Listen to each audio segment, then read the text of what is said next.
Hi, me Pradnya. Welcome to my YouTube channel Mohi and Money and welcome to the episode number 1 of Navratri series Fast Special.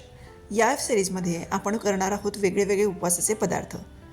तर अशी मी ही नटून थटून मस्तपैकी आलेली आहे किचनमध्ये. आजचा रंग पांढरा शुभ्र आहे ना, म्हणून ही साडी. चला आता आज मी बनवणार आहे वरईचा भात किंवा आपण फोडणीची भगर असंही म्हणू शकतो. तेल गरम केलं आहे, त्याच्यामध्ये जिरे टाकलेत आणि जिरं छान फुलू द्यायचं. आता असा बटाटा बारीक चिरून घ्यायचा, साधारण ह्या साईजनुसार. मग हिरव्या मिरचीचे तुकडे घालायचे त्याच्यामध्ये आणि हे छान 1 मिनिट परतून घ्यायचं.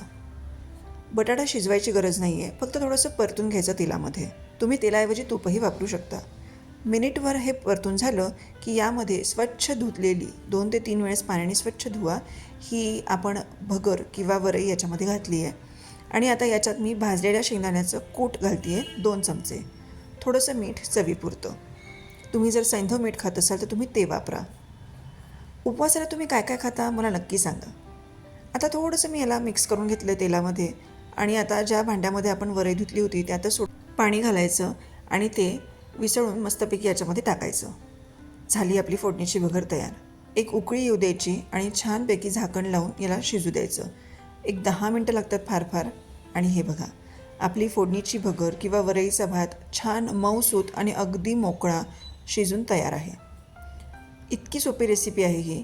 ह्या सिरीजला नक्की फॉलो करा. मी रोज तुम्हाला नवीन नवीन रेसिपीज ज्या मी खाते त्या तुम्हाला दाखवणार आहे.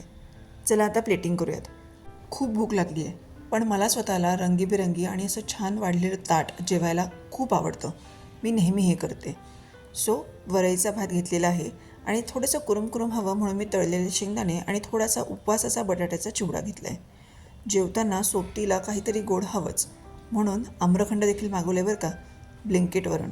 पटकन आलं अगदी आपली भगर शिजेपर्यंत.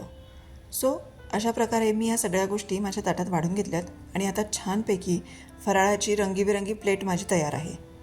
तुम्ही कसा करता फराळ आणि तुम्ही काय काय खाता उपवासाच्या या दिवसामध्ये हे मला जरूर कळवा.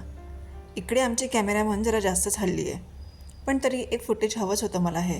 त्यामुळे सांगितलं, बाई कसा बसा का होईना माझा व्हिडिओ बनवून देच मला. सो असा हा माझा व्हिडिओ तयार झाला आहे. इतक्या सोप्या पद्धतीने बनवलेली ही उपवासाची भगर तुम्हाला कशी वाटली मला नक्की सांगा. आणि ही टेस्टला खूप छान लागते, चवीला अगदी भन्नाट. भयंकर भूक लागली होती. कारण अशा साध्या सोप्या रेसिपीसाठी मला नक्की फॉलो करा आणि माझी साडी कशी वाटली तेही जरूर सांगा. भेटूयात नेक्स्ट व्लॉगमध्ये.